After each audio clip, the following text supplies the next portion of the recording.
Medical Wing, Sharda University, Professor P.L. Karuher, sir, Associate Dean Dr. Pooja Rastogi, senior faculty members, and my dear colleagues. As we all know, we are experiencing the corona pandemic of unprecedented proportions and the likes of which none of us has ever seen. This has led to a situation where there is an overwhelming confusion with regards to medical care, as well as general frustration, insecurity, and fear in the society. Overwhelming of the health infrastructure and the medical personnel had led to a breakdown between the healthcare delivery, as well as to an extent loss of ethical activity or ethical delivery of healthcare. With this background, we are conducting these seminars on medical ethics as per the directives of the Additional Secretariat of UP Government, Director General Medical Education. This is a 90-minute event which will begin with me addressing the topic of informed consent, followed by Dr. Shaili Agarwal, Associate Professor Gynecology. She'll be talking about the keys to become a good doctor in terms of communication and empathy to the patients. And then subsequently we have two residents, one Dr. Abba Kaul from Department of Pediatrics and Dr. Akhilesh Kumar, Department of Medicine. They'll share their experience, both COVID and non-COVID related, with regards to general dealing with the patient as well as consent, and in terms of hierarchy with regards to healthcare delivery and medical ethics. So I would like to begin with the topic of informed consent. Now the topic here of informed consent usually is dealt in the form of a medical legal purview. What has happened is, with the healthcare delivery system coming under the COPRA Act in the 1980s, as a result of which we now are providing healthcare in terms of a contract which is between the doctor and the patient. Now this contract means that the doctor and the patient are on the same page in terms of consent. Consent meaning that they both agree to what is being explained, and it means the same thing for both of them. If this is the scenario, then we may ask, what is the reason for involving ethics in this? This is because a large number of areas in this particular portion of medical ethics is not clearly defined, especially what constitutes informed consent. Now this process of getting the medical healthcare under COPRA Act is a double-edged sword. It is cutting both ways. In terms of doctors, they are liable to medical malpractice suits by the patient, and because of the same reason, the doctors themselves are practicing defensive medicine, where every little thing is being explained to the patient, and it may lead to a loss of, in terms of care, high logistical cost, the cost of healthcare delivery going up significantly, and in turn patient suffering.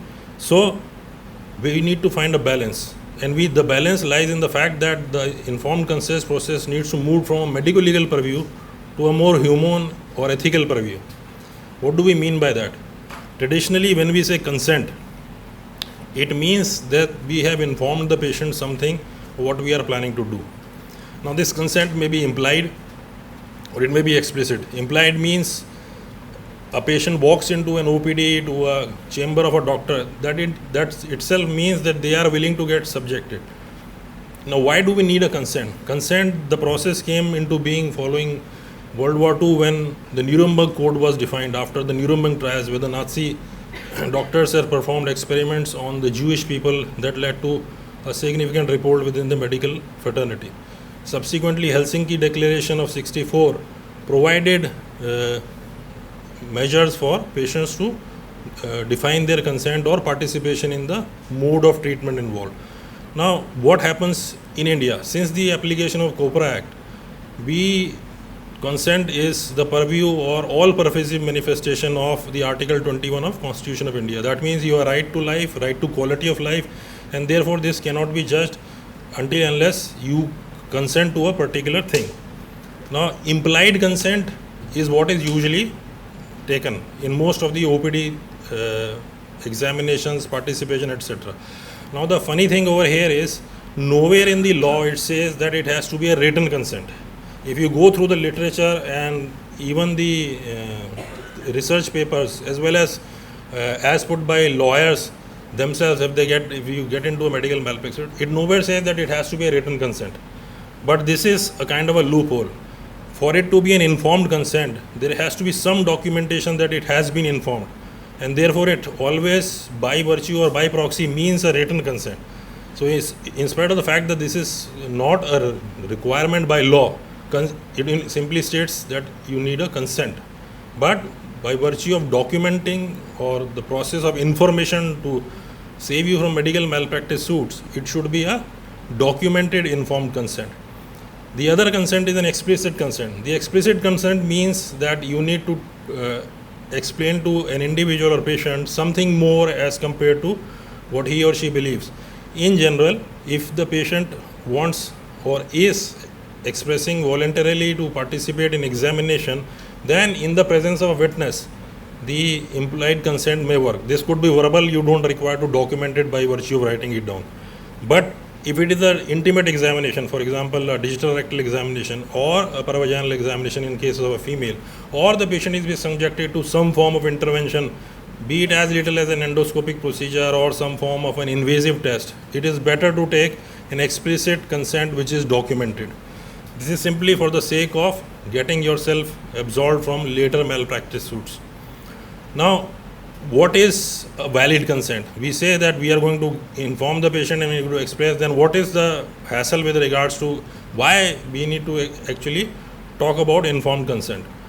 Consent has to be valid. The three parameters required for the validity of a consent are: first, it has to be free. That means the patient has to voluntarily opt for or voluntarily consent.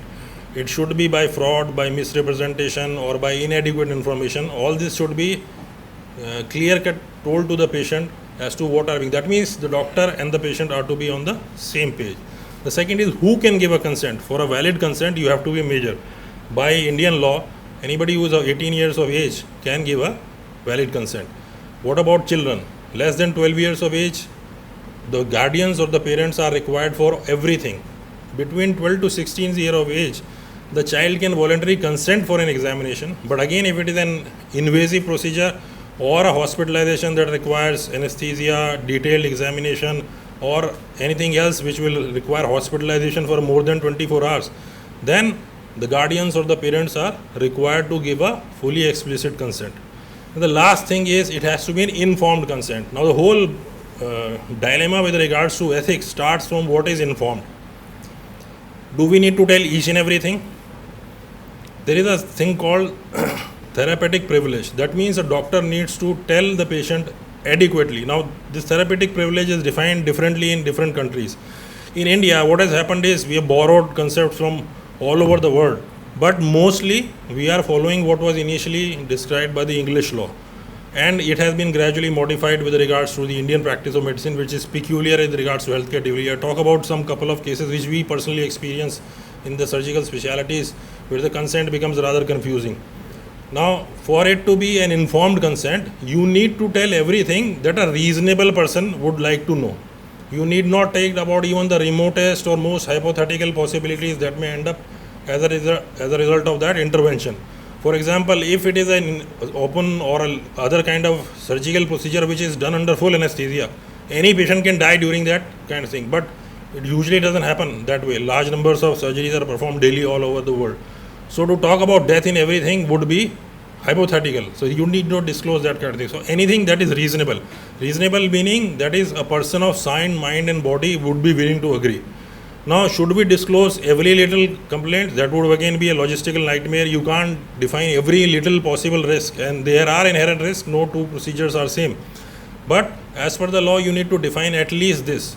Now, what has happened is, again, the law doesn't describe what is the detail or extent of the information that needs to be. It is again left to the doctor and this. Herein lies the role of the regulatory bodies in India, especially the Medical Council of India, and recently both Medical Council of India and the Delhi Medical Council.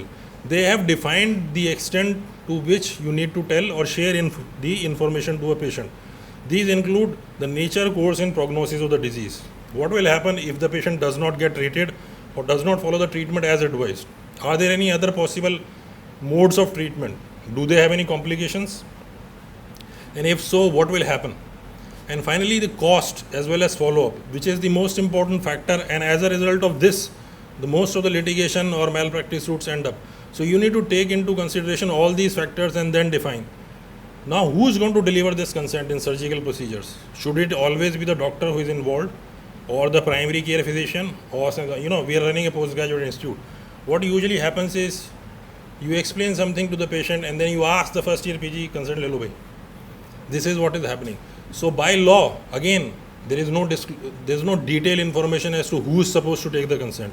But again, the regulatory bodies have defined that while telling all this, the nature, course, prognosis, alternative methods, complications, if you don't get treated, what will happen, cost involved, as well as the nature of our follow-up, and finally the outcome. What is the expected outcome? Are we on the same page with regards to the result you will be getting? That is the most important things. But again, you need to tell this by yourself. It may not always be the doctor involved or primary, the most senior doctor involved. By logic as well as reason, it is made to believe that any person who can actually deliver the same kind of treatment within that particular team should take the consent. For all practical purposes, what we do, or personally I do, is I explain this to the patient myself, and then when we are on the same page, I can ask one of my colleagues to go and take the consent.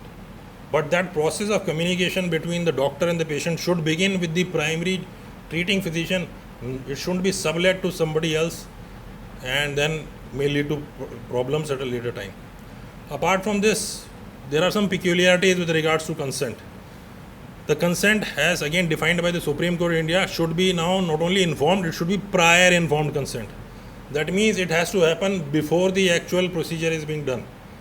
That means that you can't change the consent per-operatively or post-operatively. Is the consent valid indefinitely? In most cases, if the condition of the patient does not change or the treatment defined is not going to change, then the consent remains valid indefinitely. If you feel that the condition of patient will change, deteriorate or improve or whatever, then the consent needs to be modified or a repeat consent needs to be taken. That is applicable by law. Otherwise, the consent remains valid indefinitely. So, in terms of delivery of the consent, or taking down or jotting down it in paper, in terms of documenting it, the primary care physician should ideally discuss this out and then subsequently it can be documented. Always there should be a signature of witness. They should have an indefinite or impartial or a non-participating person. It could be a sister in the ward, it could be another patient. Somebody needs to witness the process of the consent as well. And you got to sign the consent form yourself as well. Only the patient's signature is not valid. The consent needs to be approved and signed by both parties for it to be valid. So prior consent, then subsequently you can't change the consent per-operatively. I'll give you examples. There have been large number of cases reported. You find a case of right iliac fossa, pain and tenderness, you believe it is appendicitis, you open and explore the patient, the appendix appears to be normal. But you find that there is a small ileal perforation. So what do we do? You've taken a consent for appendicectomy and now you find an ileal perforation, or it could be something else, it could be a perforated gallbladder and it was misdiagnosed. So what do we do now? Is the consent valid? By law and by what has been described by regulatory bodies, this consent was only for appendicectomy. If you go ahead and do an adventure with regards to management of the second pathology without prior this, the only criteria is that it should be harming the patient to the extent that the life of the patient is in danger. If the life of the patient is in danger, then you are free to take a decision. If the life of the patient is not in danger, for example, you are exploring or you are doing a diagnostic laparoscopy for a PID, you find some pathology which can be managed at a later date, then you should ideally stop the procedure, take another consent and repost the patient for this. You can't change the consent and take anything out simply by virtue of you thinking this. This paternalist attitude that we know better than the patient is now being thrown out of the window by the courts. You might have recently that the National Consumer Redressal Forum has, put a demand of rupees 10 lakhs from RG Stone Clinic in Delhi. Now, what is the problem with that? They are not putting them liable to malpractice, but what they are saying is the consent was a blanket consent. There was a single form. I'll give you an example of what happens. Assume that there is a patient who has had an acute coronary event, or it could be a head injury, road traffic accident, and one of their relatives bring them to the hospital. What will happen? A primary care physician will see them, somebody in the emergency, and they'll tell them, आपके मरीज की हालत ठीक नहीं है, इसको कुछ भी हो सकता है, अभी हम इसे ICU में भर्ती करेंगे. So the patient will agree to it कि इसे ICU में भरेंगे, and once he reaches the ICU, He is given a form of around 8 or 9 pages, which has print in both Hindi and English. There are some lines from where he has to put a signature. And then somebody comes out and you got to sign over here, here, and here. That's the end of the story. So what can a relative do? If he doesn't sign, then you won't pursue further treatment. And if he objects to it, then it becomes that you're not consenting to the treatment. So herein lies the dilemma with regards to ethical practice. If you are taking a blanket consent, this shouldn't be the case. More humane approach would be somewhere down the line, a person who is of a senior level or mid-level doctor should come over and describe what the nature of the pathology is, what is the likely outcome of this, what are the consent you're getting signed, what are the complexities of the consent involved, or what would be the final outcome of this. If you don't do this, then this consent has no meaning. You're simply asking for a blanket consent to do anything. And again, by law, blanket consent does not provide you defense against malpractice or negligence. So you got to be sure about we are talking to the patient, and more humane approach in terms of describing the consent.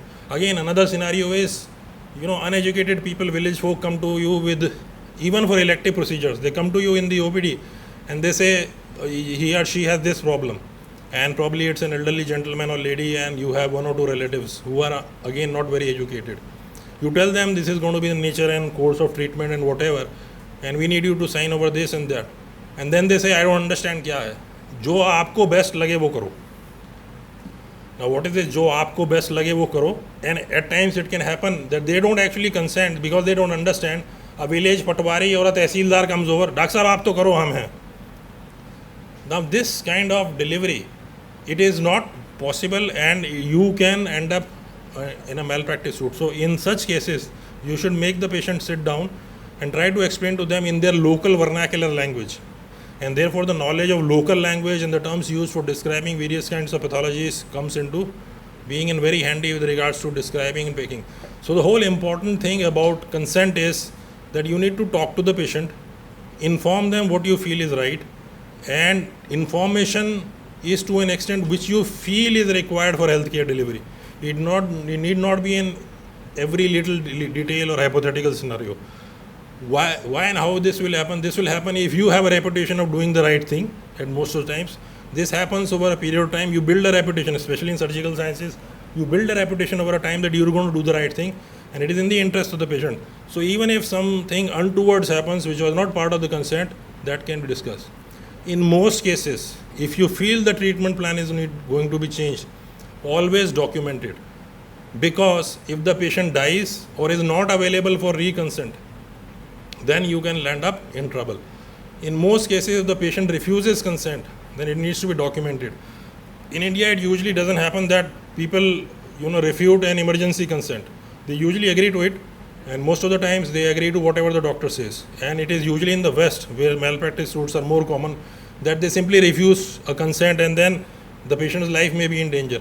If you tell the patient's life in danger, most of the people in India, they are willing to consent. But at times it might happen that in emergency scenario, the decision making is required where the patient is. For example, in a case of head injury, the more time an individual takes, the poorer the prognosis it is for the patient. If they are going to discuss with everybody, in that case you have the therapeutic privilege of going ahead, provided every intervention is going to save the life of the patient, not otherwise. If they feel that they are not going to consent, then it needs to be documented. As a surgeon or as a person who is going to intervene in terms of making a cut on an individual, you should never end up in your career saying that I did not operate because he didn't consent. Because then the onus lies on you to prove that the consent was refused.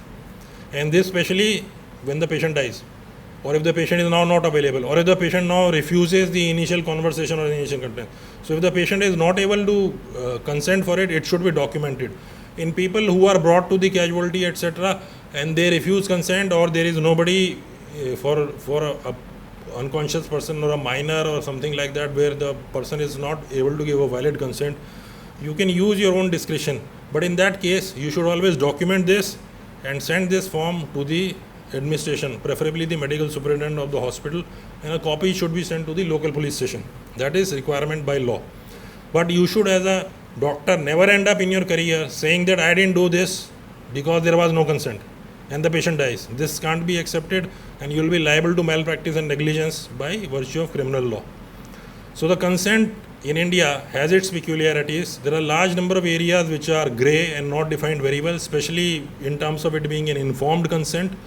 And for the sake, in India, the medical malpractice suit level is relative, but with the advent of COPRA and people becoming more and more educated and demanding, and the cost of treatment getting high, the lack of communication in terms of description of information as well as taking the patient on the same page has led to a condition where we are going towards what is now routinely happening in the West. And you should be mentally prepared for that kind of practice. Now, what about things when you are not the person directly involved? There might be a setting where you are working in a corporate hospital, or primarily the patient is admitted and being treated under your care. But something happens which is not directly related to this. Injury as a result of some logistical issue or something which the nurse might have done, you have a vicarious liability. In that case as well, you are responsible for the patient as well. So in terms of all that, all these papers, so the takeaway message from this would be the consent depends upon the amount of information you need to share. That comes by experience, but everything should be documented, and it shouldn't be a blanket consent. If you are looking for a procedure, if you are advising something, whether it is diagnostic or therapeutic, it should always be a specific consent, no blanket consents. Now, with regards to that RG Stone order, we need to reframe our consent forms, which are again a large number of, in cases, it's a universal form for all kinds of procedure. Now, with this, I call upon Dr. Shelley to continue with the talk on keys to become a good doctor in terms of communication as well as attitude of doctors. Thank you. Dear colleagues, I begin today with a very famous quote. Good doctors treat the disease, but great doctors treat the patient who has the disease.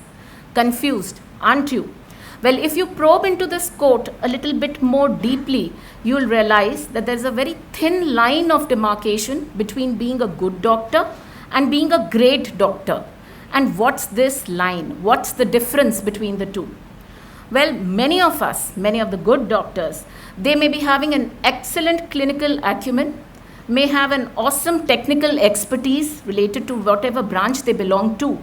However, a great doctor is the one who, apart from these skills, have some other desirable soft skills. And the two most talked about soft skills amongst doctors are the art of communication and empathy. So as we cruise through this talk, my request to the esteemed audience that let this talk not be a monologue with just me speaking. Let it be a dialogue with you and me communicating together and justifying the topic.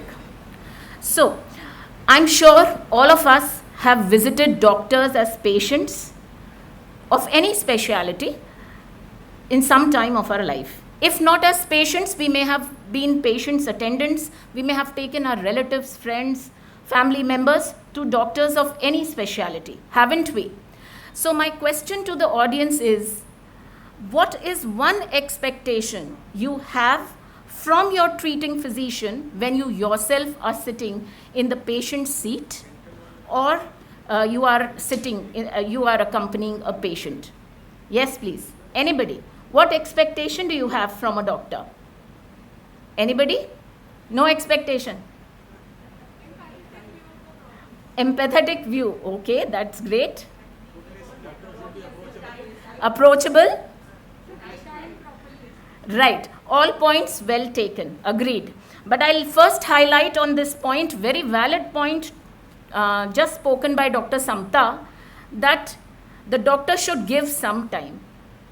That means, in other words, can we say that the doctor should have a good listening ear, rather a good patient listening ear? But then why has this problem arisen? Is it really that important? Do we have anybody here from medicine and surgery? Right, we have number of people. So the question to you all is, what is the spontaneous talking time that you give to your patient when he or she enters the OPD before you ask the first question? Right? The patient has walked up in your OPD and starts speaking about his or her complaint. So what is the spontaneous talking time you give to that patient before you ask the first question or before you interrupt? 30 seconds, 1 minute, 2 minutes, 5 minutes, 10 minutes? How much? Yes? Please? How much? 1 to 2 minutes. That's great. Anybody? You have a different take? Oh, that's good. But how much, ma'am? Seconds. Okay. Now, you know, in the West, a multicentric study has been performed even on this same subject. Lead your patient and ask him, please sit down on the. Right, sir. बिल्कुल सही sir. एक multicentric study has been conducted in the Western world, and this multicentric study was done on the same topic. And you'll be surprised to know the result came out to be mere 28 seconds. Just 28 seconds. And mind you, dear colleagues, this study was in the Western world where we expect a doctor-patient ratio to be much high, where probably I have heard the doctor doesn't see more than 20 to 25 patients a day.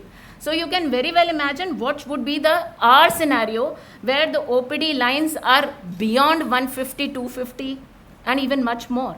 I think in AIIMS above 650. So do you really feel that these 28 seconds are enough for the patient to make a connection with the doctor? Well, again, just to evaluate this, another study was performed in UK where the average spontaneous talking time was even less. It was 22 seconds. There, another study was performed, and it has been published in British Medical Journal 2002. And it reveals that if we increase the spontaneous talking time for the patient to only 2 minutes, from 22 seconds to 2 minutes, 80% of the patients will be fully satisfied. And that study also states that even busy practitioners who are working under time restraints, we Indians, for that matter of fact, can also do justice to majority of the patients.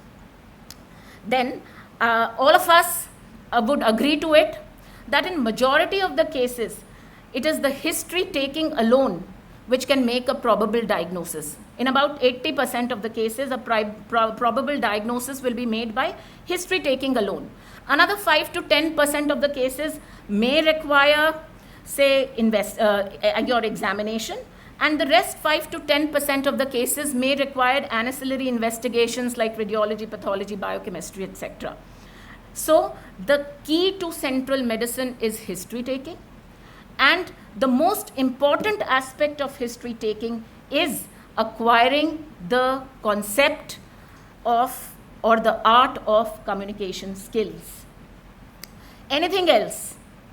Well, you walk to a doctor's clinic, आपने अपना मर्ज बताना शुरू ही किया है, तभी एक WhatsApp notification आ जाता है डॉक्टर के मोबाइल पे, और there is some call which he cannot avoid.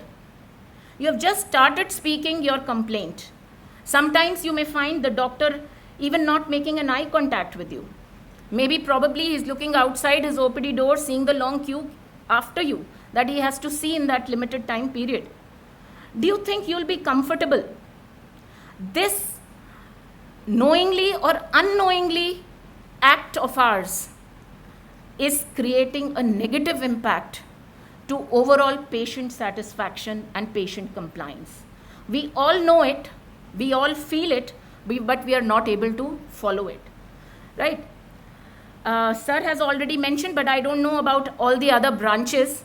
But in Obs and Gynae, universally across all the medical colleges of India, it is the PG1 who's the overworked. Rather, I say the most active. Let us not say overworked because my PG1s are also sitting here. So, are the most active people in the entire hierarchy, right? So, suppose I have to take a patient for emergency laparotomy, say for a ruptured tubal ectopic. So, the responsibility is shouldered on the PG1 right from taking a proper informed written consent to sending investigations, and even a difficult task collecting the important investigations, arranging 2 units of blood, and at the same time shifting the patient with the entire stuff to the emergency OT. So an already exhausted and overworked PG1 how do you think would take the consent? Usually it's this way, तुम पति हो patient के, मरीज़ के? Sir हाँ जी. तो अरे तुम्हें पता है तुम्हारे मरीज़ को ट्यूबल एक्टोपिक है और वो रप्चर हो गई है, चलो यहाँ जो गोले बने हैं ना साइन करो, इसमें जल्दी से ऑपरेशन के लिए लेके जाना है, माँ को बहुत खतरा है. पेशेंट को, अटेंडेंट को कुछ समझ नहीं आ रहा. अभी तक तो वो खुश था कि यूपीटी पॉजिटिव था, सुबह दर्द हुआ, डॉक्टर के पास लाए और ये पता नहीं क्या बोल रही हैं, कुछ समझ नहीं आया. सो देन सेड, ओहो तुम्हें अभी तक समझ नहीं आया, बच्चा बच्चेदानी में ना होकर नलों में फंसा हुआ है और नलें फट गई हैं, मरीज़ की जान को खतरा है, ये 2 गोले हैं ना, जल्दी जल्दी साइन करो. और सुनो एक बात और, इसमें यह भी लिखा है कि तुमने हमें अनुमति दे दी है कि हम ऑपरेशन करें, और अगर मरीज़ को कुछ भी हो जाता है तो तुम उसके जिम्मेदार हो. डॉक्टर, अस्पताल या प्रशासन की इसमें कोई जिम्मेदारी नहीं. That's a stereotyped consent. Probably we have also taken when we were PG once, and gradually over the years we have evolved. But after Sir's talk, I needless say, is this an informed consent? Of course not. आपको क्या लगता है patient को कुछ समझ में आया होगा? उसे सिर्फ इतना मालूम है कि कुछ तो गड़बड़ है और मेरे मरीज़ को ऑपरेशन के लिए लेके जा रहे हैं. यहाँ तो जान और जीने और मरने की बात हो रही है. So, dear friends, what has been done? The doctor had delivered her part, but what she did was only speaking. She did not communicate with the patient's attendant, because communication is not just speaking. It is the art of conveying the intended message in a mutually understood language. यहाँ mutual understanding तो कुछ भी नहीं थी, right or wrong? So where is the communication which is required to break the ice between the doctor and the patient? Dr. Shalini just now spoke of another quality, empathy. Well, doctors should be empathetic. You'll hear it every now and then, everywhere in the news headline, everywhere this is written. What does this term mean? Empathy, if you go by a literal meaning, it means the ability of a doctor to feel, to understand what the patient is going through, what the patient is experiencing. But dear colleagues, empathy is no way sympathy. To explain you this terminology better, well, I'll share one of my personal experiences way back in 1996 when I myself was a second year MBBS student. At that time, my father had suffered from a massive heart attack and he was shifted for an emergency bypass from Safdarjung to AIIMS Hospital, Delhi. And he was shifted under Dr. Venu Gopal sir, the famous cardiothoracic surgeon of India. My surgery colleagues would be knowing that sir is the first cardiothoracic surgeon who has performed the first successful heart transplant in our country.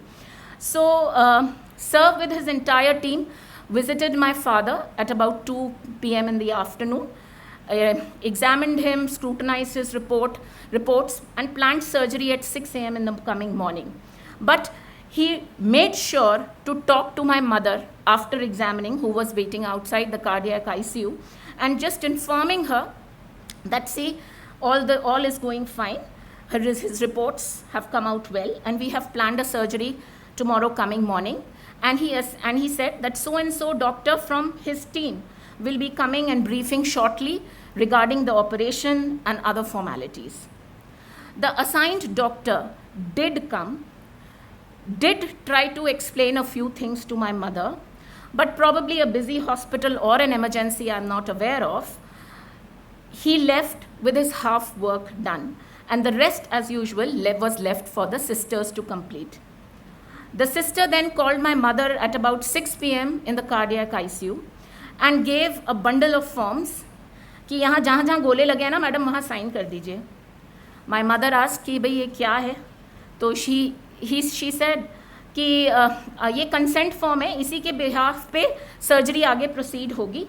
और तो मेरी mother ने कहा मैं थोड़ा सा पढ़ लेती हूँ इसे.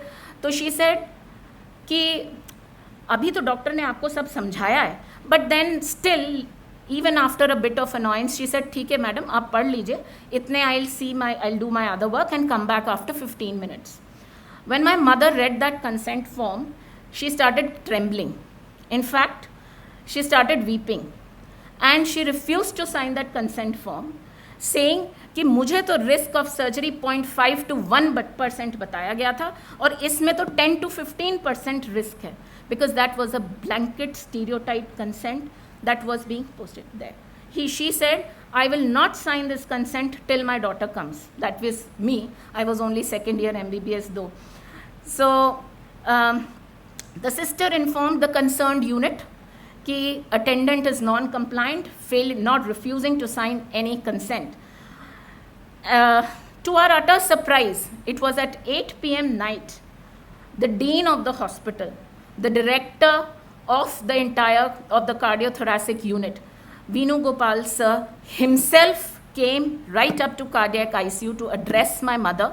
I cannot forget, he asked the sister to get a chair for her and to get a glass of water. And then he said, कि मैम यूजुअली कार्डियक ये हार्ट अटैक्स थोड़ा एडवांस स्टेज में होते हैं with many comorbidity and those people are usually having comorbidities. Your husband is young with no comorbidities and should likely to sail through comfortably during that process of surgery. He also then told about what is going to happen in that entire bypass surgery, the post-op, the HDU and the rest of the things.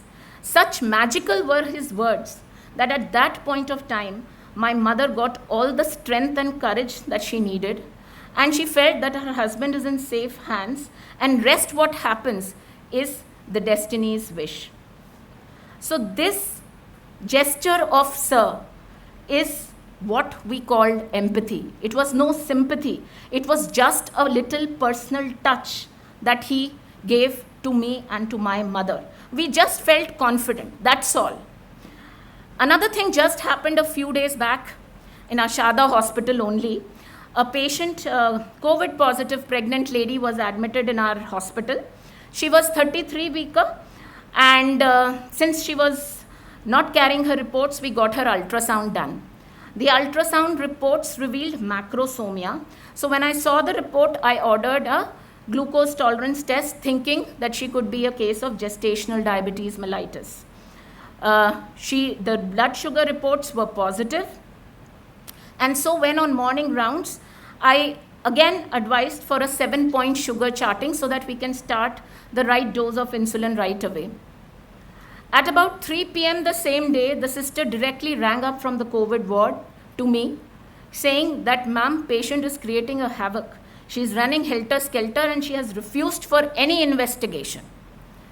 Well, I started counseling the patient that it is for your importance and whatever, but all my efforts were in vain. She did not budge. Whatever she wanted, she said, madam, मुझे तो कुछ test कराना ही नहीं है, आपको जो करना है कर लो. And then she had an emotional blast and she started crying. She said, madam, अभी तक तो मेरे सारे ब्लड शुगर रिपोर्ट्स नॉर्मल थे, अब अचानक से देखो, पहले कोरोना हुआ, अब ब्लड शुगर भी हो गई, अब मेरे बच्चे पर भी असर पड़ेगा, मेरा तो हस्बैंड भी पास नहीं है. And then she said, ma'am, we are living in a nuclear family and I have a 3-year-old son and my husband, दोनों के कोरोना टेस्ट गए हुए हैं. अगर मेरे हस्बैंड को कोरोना हो गया और वो सिम्टोमेटिक हो गया तो वो भी अस्पताल में भर्ती हो जाएगा, तो मेरे बच्चे का क्या होगा? मेरा बच्चा कहाँ जाएगा? ना नाना नानी यहाँ है, ना दादा दादी यहाँ है. As she was speaking all this, I realized how true. In fact, my colleagues, lady colleagues especially who are sitting here, would agree to it कि 2 दिन कॉन्फ्रेंस के लिए जाते हैं तो 2 दिन घर का इंतज़ाम करके जाते हैं, राइट? कि घर में हमारे आगे पीछे क्या होगा, कुछ नहीं होता, सब खुश रहते हैं, बट लेकिन हम अंदर से ये करके जाते हैं. एंड ये लेडी पहले तो कोरोना का भय अपने अंदर समाये हुए, ऊपर से isolated, that is the key, isolated, अकेली है, उसकी कोई फैमिली नहीं है उसको सपोर्ट करने के लिए. यहाँ पर कितनी बार घर फ़ोन करेगी? 2, 4, 6 बार, उससे ज़्यादा क्या? She is having the fear of the unknown, corona, what toll it will take to her life and to the growing child within her, isolation, and she is surrounded by whom? All corona patients, where there is probably some negativity going around. सभी डरे हुए हैं, अगर doctors हैं तो patients भी डरे हुए हैं, सब डरे हुए हैं. Patients, and who does she have around her? The health care workers. All healthcare workers are doing a fabulous job with full commitment and dedication in those awful PPE kits. But still, when I talked to that patient, it was like an eye-opener for me. I felt that the COVID-19 patient is slightly different from a normal patient because this patient is isolated. My colleagues will be thinking that I'm talking only about clinical communication, but this communication is for each and every doctor sitting here, because you need to communicate to your colleagues, to sisters, to your juniors, to your laboratory staffs, to your GDAs for a proper development, running of a department. So just to conclude, I would like to say that people do not remember a doctor's prescription, but what they always remember lifelong is doctor's attitude and communication. So, dear friends, practice safe, stay healthy, and be more empathetic, not sympathetic. Thank you. Respected faculty and my dear colleagues, first of all, I'm very thankful to the organizers for giving me this opportunity to share my experiences in the COVID and the non-COVID times and the friction in the real life while handling the patients. Let me first clarify the meaning of the word friction in this context of COVID-19. It is the clash of the wills, a burden of altered temperament, and an animosity with your own way of thinking. We, as doctors, have all entered this profession by choice, and the metamorphosis of our childhood to becoming a doctor has not been easy. We all have burned those proverbial midnight oil, killed most of our youthful wishes and wants with a sense of spirituality to rise to this position where the doctors are known as angels of God. As doctors, we are professionally trained to handle the stressful and the challenging situations where we put in all that we have gained professionally, but still the destiny and fate have their roles to play. This is the point where the communication with the patient and attendants has an important role. In a COVID scenario, there are various barriers that we have experienced while serving, like the physical barrier, which is here the PPE kit. It is very difficult to work for those long hours in those PPE kits while you are drenched in your own sweat, and the communication with the patients become even more difficult through those multiple layers of the kits. And as far as the relatives of the patient are concerned, for them, a loved one is in distress, and the fear of losing that dear one engulfs their mind. The communication with these attendants become difficult as the patient is segregated in isolated COVID wards, and the anxiety among the relatives persists as they cannot see their patients face to face, which actually happens in, which is not happening in a non-COVID scenario, where the attendants can visit their patients. So initially, in the beginning, it was a problem, but now our administration is trying to resolve these boundaries, as our senior consultants are now video conferencing with these patients, which really has helped us in a great way, as the patients feel even more confident about the treatment and the communication has come up to another level. Our COVID duties are mentally and emotionally very much challenging and draining, as we have to be extra careful knowing that there is a fear of contracting the disease while handling these patients. And especially while performing the procedures where there are so many thoughts rushing through your mind. It is difficult to perform any procedure in those drenched PPE kits, and the visibility becomes an issue. But all you can do is keep your nerves calm and get the work done as quickly and safely as possible. It also becomes our very own responsibility to take care of ourselves and to take care of the team working with us 24/7 for the patient care.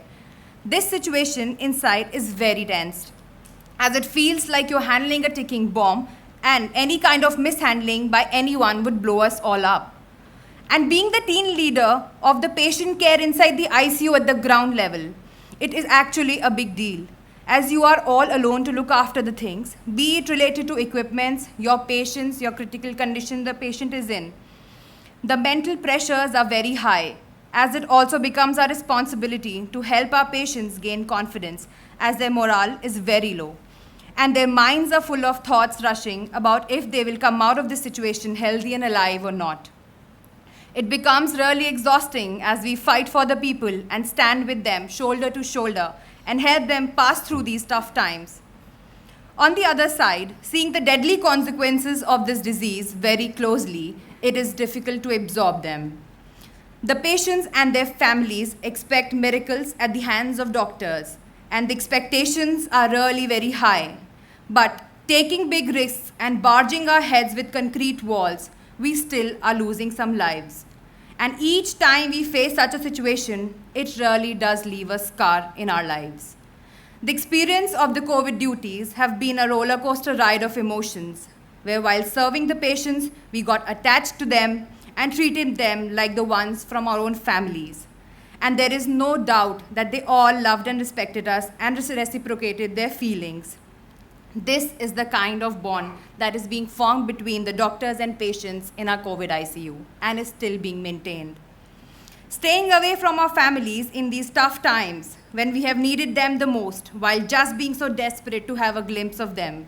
But the families also understood, and they were understood that we are bound to our ethical and moral duties to serve the patients, and they have been a constant support throughout. All my fellow colleagues would agree with me on this point here, that each time we go behind those green curtained areas into the COVID wards, the spirit of a true warrior has always remained high. But there is also a bitter truth to it, that each duty cycle has also taken away a part of us along with it. And at last, without taking much time, I again want to stress upon the fact that it needs to be understood by each one of us here that our tears have dried up while fighting this war, and we really don't have those stony brave hearts to watch ourselves lose such patients.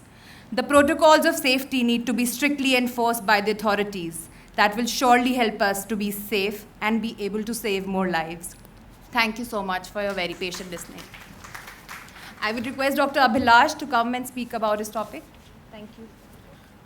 Thank you, Dr. Vikram Singh sir, Dr. Shali ma'am, and Dr. Abha for giving an excellent insight on all the various topics of medical ethics. My name is Dr. Abhilash Kumar. I am a PG second year in Department of General Medicine at School of Medical Science and Research. I did my MBBS from Gandhi Medical College, Bhopal, and my junior residency from AIIMS, Delhi, and Guru Gobind Singh Hospital. I've also done a shadow surgeon program at Beth Israel Hospital, New York, in the CTVS department, and I got an opportunity of doing the observership under Dr. Trihan sir in Medanta, the Medicity.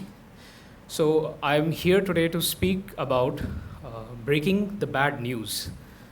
So news, whether it is good or bad, it brings excitement in anyone before it is told to them. So before heading to the bad news, I'd like to share with you on the contrary of an experience, a story of sharing a good news to someone. So there was an old lady who happened to take part in a lottery competition of worth $10 million, and she had happened to won. But before declaring that to her, the companies had decided to hire a clinical psychologist to come and tactfully to give that news to her. So the psychologist went to her home, and they sat down, and he started with his question-answer session, saying that what would it be like if you would have won such a competition? What would you do with that money? So she smiled and said that I would happily donate that money to the charities or the needy. So the psychologist pestered her a bit more. But what would you do with that money, and if you had to use it? Why wouldn't you use all that money? Then she said in Hindi that बेटा मैं इतनी बूढ़ी हो चुकी हूँ, अब मैं क्या करूँगी इस पैसे के साथ? आधे पैसे मैं तुम्हें दे दूँगी. So the clinical psychologist didn't expect that response, and he unfortunately met a heart attack. So just to lighten the mood, I had given that information. I'll now get back to the bad news part. So what are the examples of bad news that we generally come across when we have to give in the hospital? Anybody from the audience?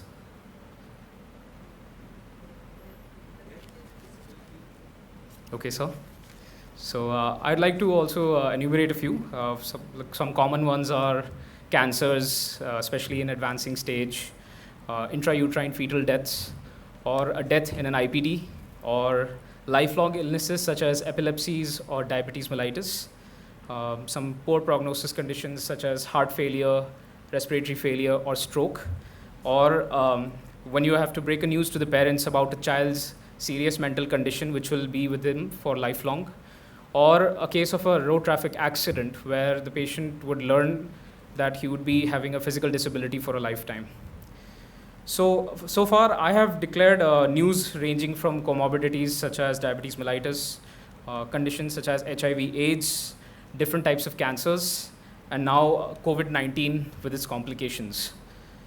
So breaking any news, especially the bad news, requires one to create his or her own mental space to prepare well before communicating the news to the patient attendant in the right way. There are steps to be followed whenever it has to be given, but one learns it in the best way by practically experiencing it. So I'd like to briefly talk about the different kinds of learning experiences I've had in the different parts of the world on breaking the bad news. So during my high school days, I was privileged to accompany my parents, who are diplomats, to New York, where I was admitted to a very good school. The school was good because they were concerned about their students, what they are aspiring to be when they go to college. So I was aspiring to become a doctor, and they helped me connect to programs such as Shadow a Surgeon program to different hospitals, such as Beth Israel Hospital and Memorial Sloan Kettering Cancer Hospital. So when I got the opportunity, I went ahead to the I was directed to the cardiac surgeon, Dr. Tranbog, and before he wanted me to come to the CCU, for my own benefit, he sent me to the medical center where the patients are going for their regular OPDs and appointments.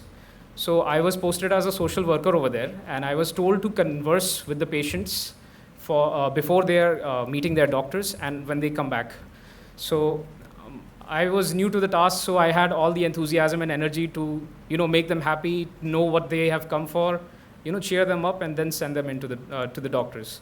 So little had I known earlier that there were some patients who had already gone through some tests for their particular ailments, and unfortunately the doctors had called them for declaring the bad news to them. So I would see them going in happily and coming out with a sad face, with shock, with anxiety. And that's where I learned by looking at my other senior doctors and psychologists how you have to empathize and how you have to understand what the patient has gone through, talk it out with them, and also learn how to make them feel comfortable about coming for the next appointment. So after getting that exposure, I went to the CCU, where Dr. Tranbog had shown me some different CABGs he had performed. And we then came to see an interesting case where a patient was operated successfully for a triple vessel disease, but unfortunately, due to internal bleeding, he had to be reinvestigated. But before doing all that, the patient was required to be explained what has happened. And in almost all sorts of conditions as such, patients would start crying or obviously become very anxious. And that's where I saw such a busy surgeon like him had spared a few minutes extra for, listening to all the blast of his emotions before, till the time when the patient would kind of calm down. Then he would try to take the better tactics of explaining the situation, motivating and encouraging him that it's okay to go back in there, because the internal bleeding, if it persists, then of course, what life do you have ahead? So by all those interesting ways of empathizing, the doctor was able to convince and win the trust of the patient to take him back to the OT. So those types of interactions had a very great impact on me about sharing the bad news. And now I will take that transition from my experience, what I had over here in India when I did my MBBS from GMC Bhopal. We were posted in emergencies, in casualties, and over there, following all these types of steps was not very easy and practical, because at times there would be heavy patient load and we would not have a very peaceful environment for doing the same. But seeing the art of being very calm-minded and just, trying to take a few minutes, take a deep breath, and try to manage the time to do that. Let's say that if you have to tell a bad news to a patient who is in your emergency, and what you can do is while you're fetching the reports, while you are doing all the important paperwork, you just try to settle down, let the points, you collect all the important points you want to tell to the patient, and then you calmly you look at the person who's the right person to give the information to. You ask the parent or the most educated one in the group who has come with the patient, and you tell the news to him. So there was a difficult scenario I had once where last year there was a case of dengue shock syndrome that had come to the emergency. We had admitted the patient in the ICU, and unfortunately in 24 hours he had succumbed to the condition.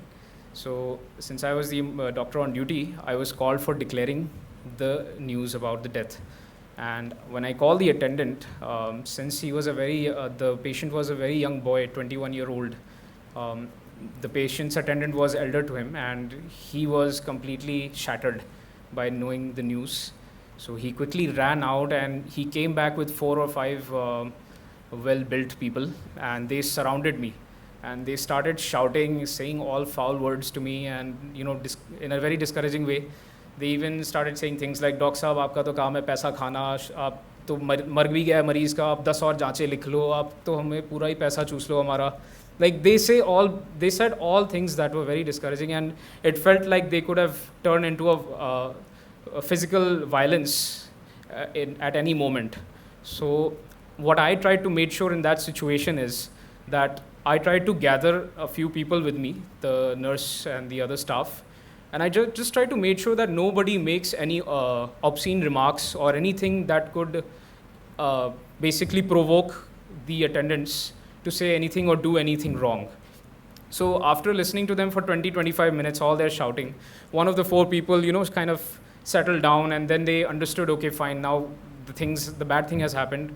Whatever they tried, they did their best, and then he asked about what has to be done next. So that's where I've had a relief. I know it's a very sad situation, but it was a small victory for me, because that was a situation where anything could have happened wrong. Manhandling would have taken place, and it would have, of course, put us into a very anxious moment.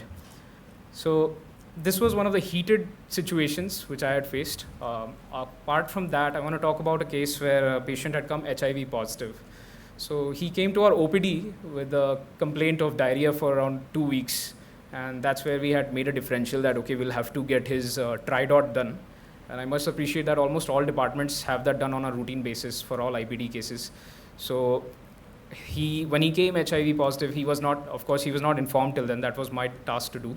And he was sitting very comfortably in the ward, talking to someone very happily and laughing. And I was sitting quite far from him, and I was just imagining what his life is going to be after I tell the bad news to him. So now I'm going to just talk about some steps that are essential for breaking the bad news. There are 2 common protocols that are commonly followed, such as the SPIKES protocol and the ABCT protocols. So I'll just enumerate.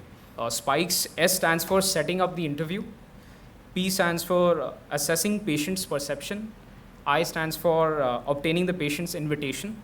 K is for giving knowledge and information to the patient. E stands for addressing the patient's emotions with empathetic response. And S stands for strategy and summary. So I'll talk about the SPIKES criteria. So now I have that HIV patient in front of me. So the first thing what I'm going to do is I will look for that I should not announce anything in public. I should arrange maybe a room next to the nursing station where there is a table and a chair where both of us can sit, and I can give that person his privacy. The next thing is I ask him to settle down, make a connection with him, start a conversation. How are you doing? What was your problem? Why were you admitted to this hospital? What do you think about your problem? Is there anything else you want to tell me? Is there anything or any other reason you were admitted earlier? So you just try to gradually get into the conversation and try to manage the other things also beforehand. Like try to silent your phone and not get distracted by other things. Tell your nurse also to not disturb you for a few minutes, because you want to give complete attention to this patient. So that was setting. Now I would look into perception. So as I'm talking to the patient, I would particularly understand what is the vernacular. If let's say he's not able to speak my language, or I'm not able to understand his language, then if we can try to contact the hospital manager for an interpreter who would come and help communicate the message to both of us. And or if you know the language, if you could speak in their local dialect, that would be suitable. Then you want to see what is the education level also, like to what extent, what terminologies you're going to use. You're not going to want to burden him with so much information, so much unnecessary information that he gets lost with it. So you want to speak in a simple language and in his own language. Then when you talk to the patient, then you also try to have a dialogue. Let that person also equally speak to you and give him all the time. Don't interrupt him in the middle. Then after that, you would ask the patient that you just tell him that you have received the reports that he was investigated for. Is he willing to know about the results? He has a right to say no to that, but usually nobody does that. He would definitely give his consent.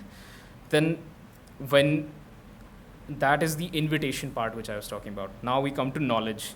So after using the appropriate language and once he gives you the consent that, okay, yeah, you tell me the investigation report, you start telling that, okay, you had a diarrhea, you have this particular type of job, and you had this social interaction you told me of, and seeing all those things and the investigations we ran through, you have tested positive for HIV. So once you are giving this information, now you're going to have to let that thing settle in him. He will definitely have those common types of reactions that anybody gets. He would definitely go into a denial first. Then he would go into despair. And after our meeting, he would have anger, bargain, depression. And then it takes a long while for him to actually accept that condition. So after telling him about the fact that he has HIV, you empathize while he is in an outburst for with his emotions. Then you try to comfort him by saying that, yes, I understand that you're in a very difficult situation. He was a young guy, so I try to speak him about that. Okay, I understand your life has just started. You just got married. The most important thing right now is that you should also show your concern for your wife. Get her also tested. This is a disease which has been there for quite a long time, and there are treatments for this. There are designated centers, there are designated ART centers where we can recommend you to go. And there are very good doctors who will be there to help you. The government has made good programs for assisting the patients in this scenario. There is, of course, you might have felt that there is a stigma associated with this, but it is important to get treated rather than being in the fear of that stigma. So you try to win his trust towards managing whatever damage has already happened to him. You encourage him to come again if you have a designated ART center at your area, and ask him to follow up. And then this is basically the limited chunk of information you have given him. Let's say if it's not an HIV condition, if he has a cancer, and in a cancer also if he has a stage 1 condition, then you mention that to him so that he doesn't go into a very significant mental trauma. If it's stage 1, then of course there is some ray of hope for him. Of course, if he's in stage 4, you don't want to just straight away say that, oh, now you have only 6 months to live. That's not the way to go. So after telling him the news and giving the empathy, then you want to, and after wrapping up everything, you see him in the next follow-up. And then also try to contact with the super specialty teams if he requires, so that he also feels that you're making the efforts for him to get the best treatment. So in a summary, it is a difficult but fundamentally important task for all the healthcare professions to break the bad news. Focused training in communication skills and techniques improve the performance. It enhances the patient's satisfaction and the physician's comfort. And it is an essential skill of good medical practice. Thank you, everyone. Thank you, Dr. Abhilash. I now invite Dr. Pierre Kaliho, sir, to share his thoughts on this seminar. Good afternoon, everybody. Especially Professor Gajendra, who is a guest with us. Happy to see him here in this afternoon. It was a wonderful presentation by Professor Vikram, Dr. Shaili, and a couple of our postgraduate students.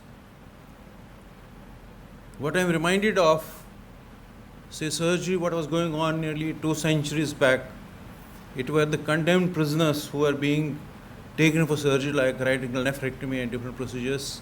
They did not know what was happening, what was being done. Was that right, what was being done? And surgery was learnt on those prisoners, condemned prisoners. Most of them would die and some of them would survive. Times have changed. I think things have become better. Even what things were around 50 years back or 40 years back, things were not going on well. Patients were not told exactly what was being done, and they treated doctors as gods, I think, which was not right. They were thinking whatever doctor is saying is the final authority, as somebody mentioned, as patriarchal attitude. It's very, very important to tell the patient and his attendants what exactly we are doing, what exactly is expected out of this procedure. Otherwise, we are failing in our duty. Presume you should yourself behave as if you are yourself suffering from that disease. What I tell every time my residents, I have been telling them that when you are dealing with a patient, think that as if you are in his situation or her situation. How would you expect the doctor to convey to you? What information you would like to have? Behave. If you think on those terms, I think we will be successful as doctors. I know of many people. I have seen, because I have been in private practice also, not in a medical college. I have seen practitioners who are incompetent basically, but there are long and long queues standing outside their clinics for hours together to get seen by the doctor. He doesn't know much of medical science, but he has got a lot of patients and a lot of people know him and they go to him. The reason is because he communicates well with them. He empathizes with them. He treats himself as to be a part of that whole village. That's what we are lacking. That's what I think many of us are lacking, which we are not doing. That's very, very important. It's very important regarding this empathy and informed consent. Now, I think one of our young budding doctors from medicine has told us about giving a bad information to as our undergraduate, as when we were undergraduate, we never told about all this. We finished our MBBS, we finished our postgraduate, just asked to swim on our own, without telling us what to do and how to do it. So I think youngsters should take advantage of all this, what's being done. There's a total change in the medical education and curriculum and things. Ethics is being given a lot of importance. So please take advantage of all this and become good doctors, in real sense as good doctors, so that the community and the population or the people of India and this country respect us doctors. Otherwise, I think overall the impression about all of us is deteriorating in the country. All of you must be understanding there are every time cases going on against us. Why? What is the reason? That's because we do not communicate well with the patient. We do not give them proper information. We just treat them shabbily. That should not happen. So it's very, very important for us to change our attitude towards the treating patients. Treat them as if we are suffering the same stage. Then I think all these problems will be sorted out. I think I congratulate the whole team, especially Dr. Vikram and Dr. Shaili, who have done a wonderful job in telling us in a nutshell about the importance of ethics, medical ethics and informed consent, which should not, he mentioned clearly, it should not be taken as blanket consent. And just somebody asked to sign on a circle. Is that right? I think that is totally wrong. She was talking about Professor Venugopal, one of the most eminent cardiothoracic surgeons produced by this country, and a very honest cardiothoracic surgeon, which I know of. So I think we have to change, all of us have to change our attitude towards the patients and the community at large. Thank you, all of you. Uttar Pradesh सरकार ने, हमारे माननीय मुख्यमंत्री जी ने ethics पे पूरा seminar प्रत्येक माह के पहले हमें तीसरे शनिवार को कराने के लिए आदेश दिए हैं उनका। और इसका जो हमारे पीजी स्टूडेंट हैं और जो फैकल्टी मेंबर हैं, इसका एक सर्टिफिकेट उनको इसको बेनिफिट मिलेगा, उसके नंबर काउंट किए जाएंगे। आप कहीं भी सर्विस कर रहे हैं और एमसीआई में भी ये जाएगा। तो ये जो यहाँ पे जो एथिक्स सेमिनार जो भी आ रहे हैं, तो मैं डीन मैडम से, प्रो वाइस चांसलर सर से रिक्वेस्ट करूँगा, सारे बच्चे जो भी अटेंड कर रहे हैं, कितने घंटे उन्होंने अटेंड किए, कितने अटेंड किए, उसका एक सर्टिफिकेट इन सारे बच्चों को और फैकल्टी, इवन फैकल्टी मेंबर जो दिए थे, जो इनका जो बेनिफिट सरकार ने किया, उत्तर प्रदेश सरकार ने जो किया, उसको मिल सके। कि ये एथिक्स के सेमिनार हमारे जो प्रमोशन होंगे उसमें भी ये जोड़ा जाएगा। अगर किसी ने एथिक्स सेमिनार अच्छे से अटेंड कर रखे, जो भी आवर हैं, तो उसको वेटेज दिया जाएगा। इस मन से ये खाली, और दूसरा ये है कि सर ने बहुत स्पष्ट रूप से कहा, सही कहा, हम लोग समय में ये एथिक्स का ये नहीं था। हम लोग अपने टीचर्स को कैसे बिहेव करते थे उनको देख के एथिक्स सीखते थे, या मोरल जो है उनको देख के सीखते थे। जैसे मुझे आज भी याद है, डॉक्टर रमा मिश्रा हमारे गायनी की वहाँ टीचर थी इलाहाबाद में। इवन जब कोई बच्चा रो रहा होता है, उसे वार्ड में ही गोद में लेके कैसे मिल्क, कैसे ब्रेस्ट फीड कराएं, वो वार्ड में ही उसको बताना शुरू कर देती। सो एम्पैथेटिक टू, और वो इतना सॉफ्ट बात करती थी। उनसे हम लोगों ने सीखा कि हाँ, हमें कैसे बात करनी है। दूसरा तो ये हम लोगों ने इस समय जो हम लोगों ने सिर्फ अपने सीनियर्स को, अपने टीचर्स को फॉलो करके ये सब चीज़ें सीखी हैं कि कैसे बात करें मरीज़ से, कैसे अटेंडेंट से बात करें। दूसरा एक और मैं आपको बताना चाहूँगा, सिर्फ मैं 2 मिनट ज़्यादा नहीं बोलूँगा, सिर्फ 2 मिनट के। एक तो सरकार की जो मंशा है, जो हमारी सरकार सोचती है, वो मैंने आपको सभी लोगों को इन्फॉर्म कर दिया है। दूसरा धैर्य, पेशेंस रखना है। दूसरा आई कांटेक्ट आपका पेशेंट के साथ होना चाहिए। आप जितनी जल्दी से, आपने डॉक्टर सैली ने बात की थी, स्टडी की कि इतने मिनट में 2 मिनट्स में उसमें 80%, अगर आपका रेपो जितनी जल्दी आपका इस्टेब्लिश कर लेते हो पेशेंट के साथ, उतनी आपको 20 साइकेट्रिस्ट अगर हमारा रेपो इस्टेब्लिश नहीं हो पाया तो हम उससे कुछ नहीं निकाल सकते, उसकी बात नहीं निकाल सकते हैं। तो एक रेपो इस्टेब्लिश होना बहुत ज़रूरी। जब रेपो आपका इस्टेब्लिश हो जाएगा, आप जो बोलोगे उसको समझ में आएगा, और आप जो मरीज़ बोलेगा आपको समझ में आएगा। इससे आपको पूरा आइडिया हो जाएगा कि मरीज़ आपसे क्या एक्सपेक्ट करता है।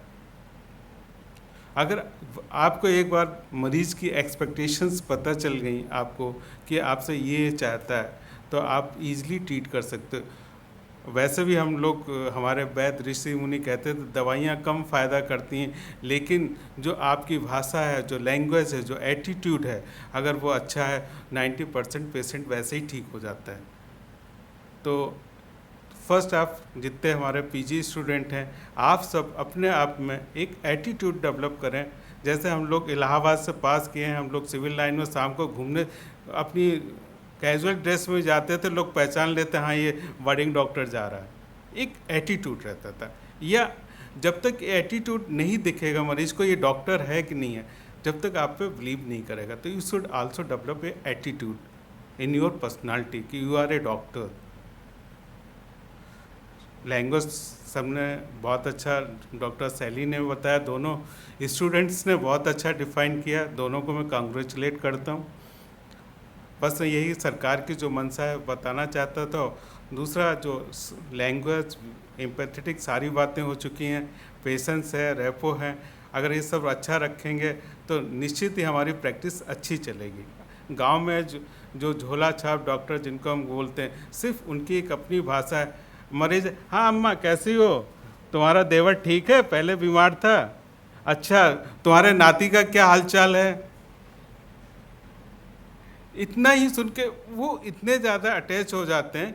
तो हमें उनके पास 100 मरीज होते हैं, हम लोग देखते हैं कितने 10-15 मरीज देखते हैं। सिर्फ एक लैंग्वेज है, भाषा है कि एक बार मरीज आए, उन्होंने पूरे ख़ानदान के बारे में पूछ लिया, तो वैसे ही मरीज़ खुश हो गया कि उसे लगता है डॉक्टर साहब हमें जानते हैं अच्छी तरह से। सिर्फ भाषा, लैंग्वेज, एटीट्यूड, पेशेंस आप रखेंगे तो नेचुरली आपके पास आपकी मरीज़ आप ज़्यादा ठीक कर सकते हैं। धन्यवाद सर, आपने टाइम दिया। Summarize every little opportunity or encounter, whether be it about taking a consent, whether doing the medical interview in the OPD, while describing the procedure to an individual, or even talking about breaking bad news. Every little encounter that you have with the patient should be taken an opportunity to build rapport with the patient and their relatives. And this will help in us improving our healthcare delivery. As Sir said, that most of these things were learned by mentorship or role modeling in earlier times. We actually, during our post-graduation days, became like our teachers. I mean, even in the behavior, in the way we talked, in the way we dressed, most of the senior people, they actually followed what their guides and seniors did. With changing times and the patient being more inquisitive, the language has become less important, and this has led to friction or abrasive relationship between the patient and doctors. So we need to get this thing out from the hidden curriculum and make it mainstream with regards to medical education to improve the healthcare delivery. I thank you all for the very patient hearing, and this concludes this session on ethics. Thank you.